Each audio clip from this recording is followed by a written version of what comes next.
প্রধান বক্তা বন্ধুবর শরীফুল হক বক্তা, বিশেষ অতিথি বৃন্দ, অগণিত অসংখ্য নেতৃবর্গ ডান পাশে বাম পাশে পিছনে বসে আছেন। আমি 1 মিনিট বক্তব্য দেব,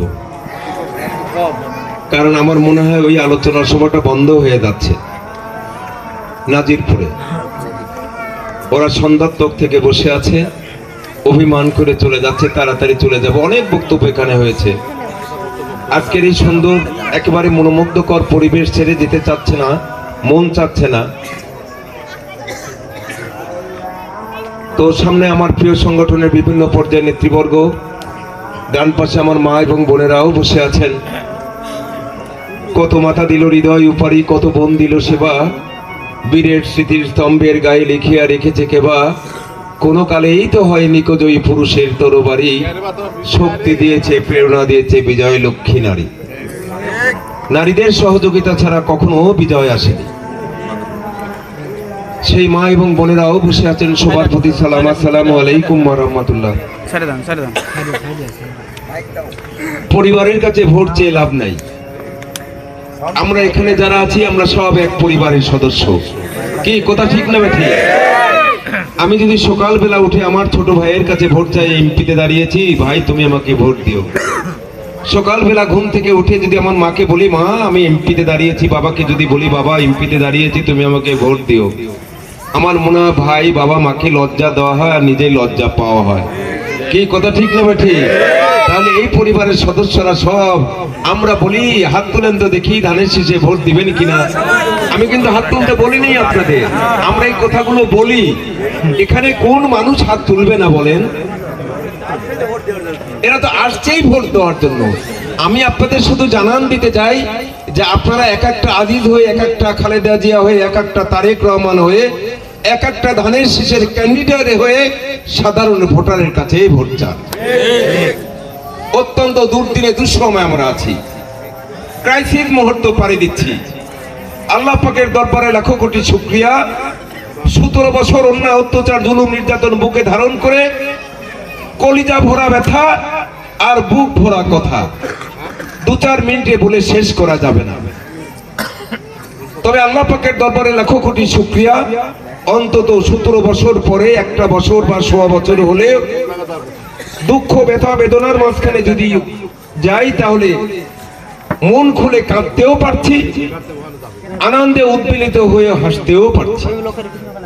এমনও কষ্ট এই সরকার আমাদের দিয়েছে, আমরা মেডিকেল সায়েন্স বলে কোনো মানুষ যদি বেশি শোকাভিভূত হয়, ব্যথিত হয়, আর ওই মানুষ যদি না কাঁদে, তাহলে তাকে কাঁদাতে হবে। না কাঁদলে যে কোনো সময়ই দুর্ঘটনা ঘটে যেতে পারে। এখন মাইক দেওয়া যায়, দুর্ঘটনা ঘটে যেতে পারে। 17 বছরের সঞ্চিত ব্যথা বেদনা বুকে ধারণ করে রেখেছি, কাঁদতে পর্যন্ত দেয়নি।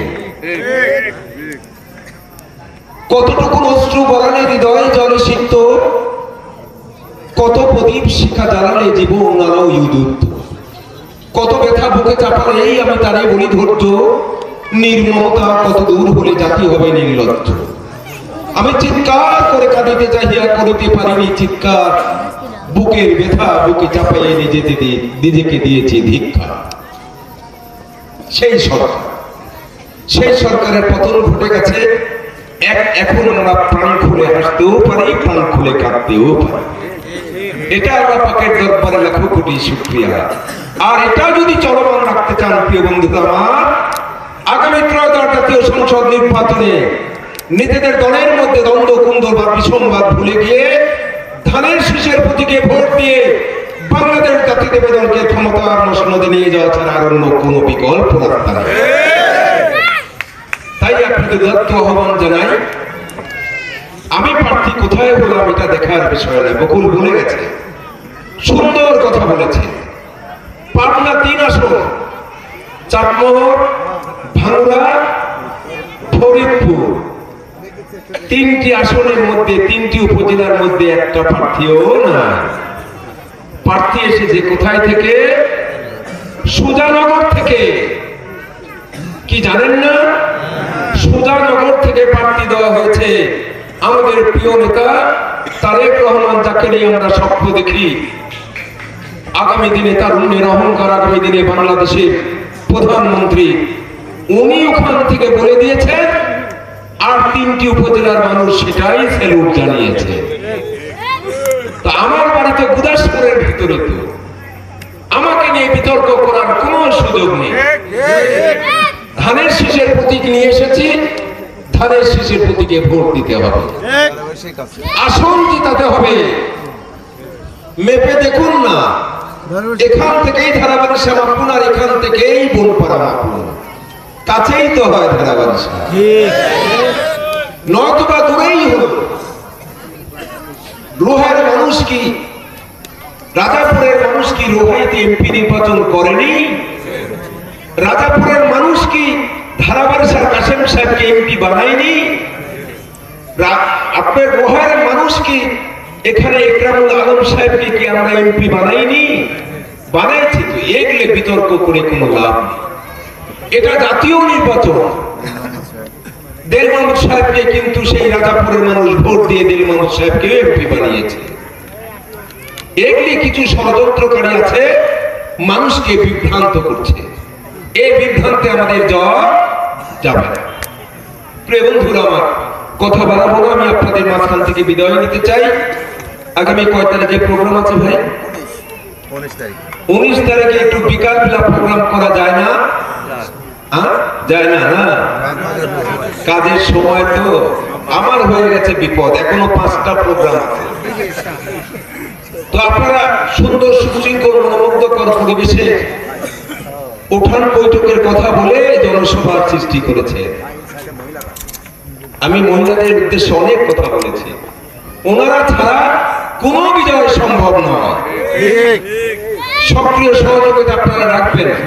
বাড়ি বাড়ি তালিম হচ্ছে, এটাকে প্রতিরোধ করুন। আপনার বাড়ির পাশে যদি তালিম হয় তাহলে আপনি ওখানে যান। হাদিস কোরআনের কথা যতক্ষণ হবে কান পেতে শুনবেন, মন খুলে শুনবেন। যখনই দাঁড়িপাল্লার কথা হবে তখনই প্রতিবাদ করবেন। যেখানে হাদিস কোরআনের কথা বলার জন্য নিয়ে এসেছেন, রাজনৈতিক কথা এখানে বলবেন, বন্ধ হয়ে যাবে। প্রতিটা পাড়ায় মহল্লায় বন্ধ হওয়ার উপক্রম হয়ে গেছে। আমার মনে হয় তাড়াতাড়ি বন্ধ হয়ে যাবে।